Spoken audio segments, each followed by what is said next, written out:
Le Crédit Agricole SFR Entreprise. EDF, Crête d'Or. La SCPR et la Chambre de commerce et d'industrie de la Réunion vous proposent les nouveaux défis. L'ADIR et RFO Réunion, avec le concours de l'Europe, la région et le département, présentent les nouveaux défis.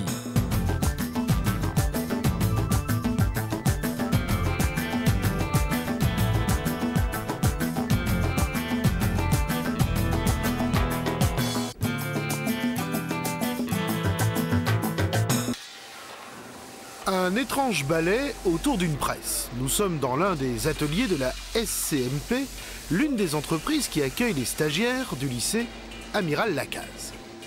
Nous recevons des stagiaires au moins 3 fois par an, 2 ou 3 stagiaires dans l'entreprise.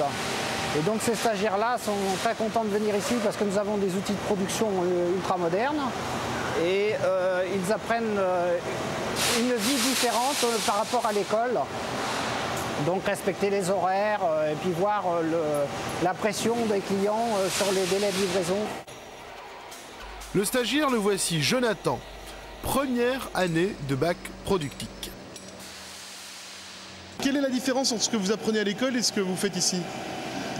Déjà, à l'école, c'est la théorie. Il y a beaucoup de théorie, tandis que dans une entreprise, c'est plutôt pratique. Il faut être dynamique aussi. Et alors, ça se passe bien? Ouais, ça se passe bien. Qu'est-ce que vous leur apprenez aux stagiaires ici dans votre atelier? Déjà, à se débrouiller un petit peu tout seul, à penser un peu par lui-même.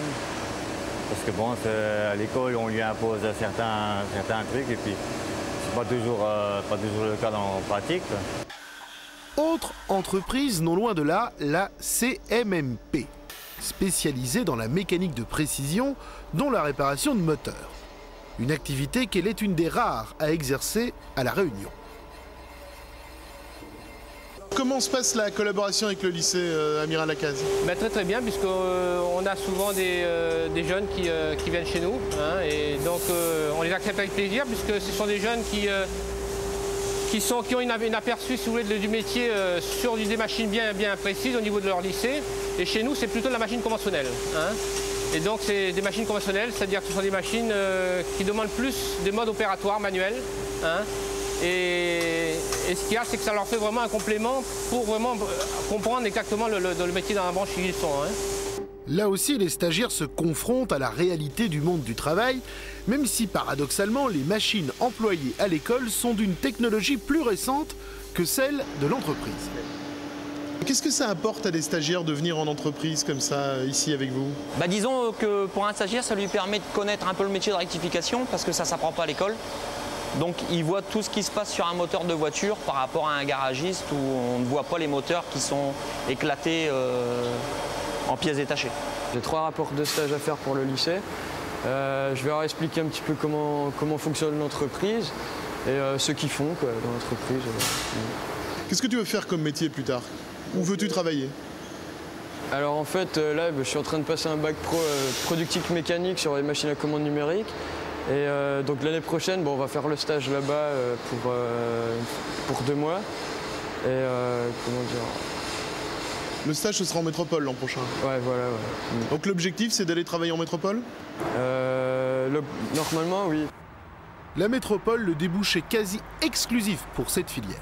Malgré quelques unités, quelques entreprises qui font de la réalisation de pièces mécaniques sur l'île, sinon la filière s'ouvre plutôt vers la mobilité, où là, en métropole, la demande est très forte et on arrive à caser la quasi-totalité des élèves qui sortent avec le bac pro. Est-ce qu'on peut dire que c'est un bon passeport pour la mobilité? C'est l'exemple type du passeport pour la mobilité. Nous formons un diplôme national qui est certainement, ce diplôme est fait pour être validé en métropole. Les élèves apprennent ici à utiliser des machines à commande numérique. Cet atelier est clair, moderne, le bruit y est très supportable, c'est plus vraiment l'usine. Ce sont des machines qui sont propres, donc ils ne se salissent pas. Et ce qui a beaucoup changé dans notre métier, c'est que dans le temps, on avait 95% d'élaboration de la pièce sur les machines. C'était l'ouvrier qui tournait les manivelles, alors que maintenant, c'est 95% de préparation. Donc c'est tout ce qui est maintenant de la théorie. Donc c'est la logique que l'on emploie pour travailler avec ce style de machine.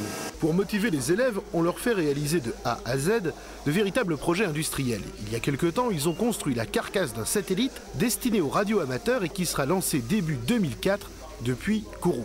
Aujourd'hui, le projet est plus modeste, mais pas moins intéressant. C'est la réalisation d'une pendulette.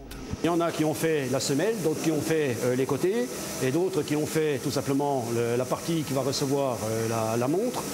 Et à partir de là, chacun se débrouille, règle ses machines, et à partir de là, je veux les pièces finies. Donc on aura simplement qu'à faire le montage et la retouche et tout ça. La montre vient de Besançon, où les élèves se rendent régulièrement en stage. En revanche, le lycée dispose de tous les moyens pour étudier et produire la structure. Aujourd'hui, un problème se pose. Le support destiné à recevoir l'horloge n'est pas aux bonnes dimensions. J'ai réalisé une pièce d'essai, je me suis rendu compte que les dimensions ne sont pas exactement celles que j'attendais, donc je vais modifier simplement mes paramètres outils. Il faut revoir les plans. Retour au bureau d'études à l'étage supérieur. Ils ont constaté qu'il y avait une erreur au niveau de cette pièce ici, là. Donc il fallait modifier la profondeur et ainsi le diamètre. Parce que la petite pendule, il ne rentrait pas parfaitement. Nous sommes dans le laboratoire d'études de produits industriels. Ici, nous formons des élèves pouvant être capables donc, de faire une certaine analyse de produits industriels et apporter une certaine modification. Les élèves rivalisent d'ingéniosité. Celui-ci, par exemple, a travaillé lors d'un stage à Grenoble sur le projet d'un pont. C'est un pont passerelle pour piétons. Pour piétons. Qui sera où? Qui sera sur la Seine, à Paris. Mais avant le bac pro, les satellites et les ponts, il y a le BEP, première étape, premier diplôme. Nous avons une section de décolletage où, à l'issue de 2 années, les élèves sont amenés à être orientés en bac professionnel ou partir en contrat de qualification dans certaines régions de métropole où il y a une forte demande des opérateurs régleurs. Le décolletage est une forme d'usinage qui permet de fabriquer des pièces en grande série. Mondine, qu'est-ce que vous faites là? Je fabrique des pièces. Quel genre de pièces? Différentes pièces. On nous donne un dessin, on doit faire adapter par rapport au dessin. Question un peu convenue, on ne s'attend pas à trouver une fille dans un atelier comme ça? Oui, il n'y en a pas beaucoup. Pour tous, l'avenir passe par la mobilité. Qu'est-ce qui vous a amené à choisir cette filière? Mon frère, il a fait pareil. C'est pour ça. Et ça marche? Ouais, ça marche. Il travaille où maintenant? En France. Il est en France. C'est votre objectif aussi? Au mur d'une des classes, un professeur affiche régulièrement les offres d'emploi.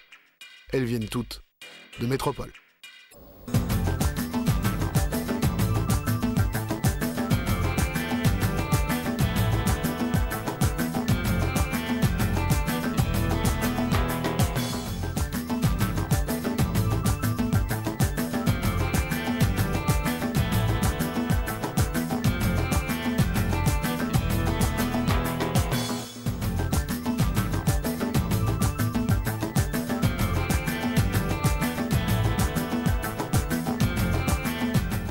Le Crédit Agricole SFR Entreprise.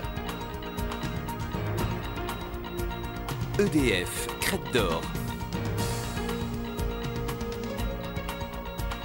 La SCPR et la Chambre de commerce et d'industrie de La Réunion vous ont proposé les nouveaux défis.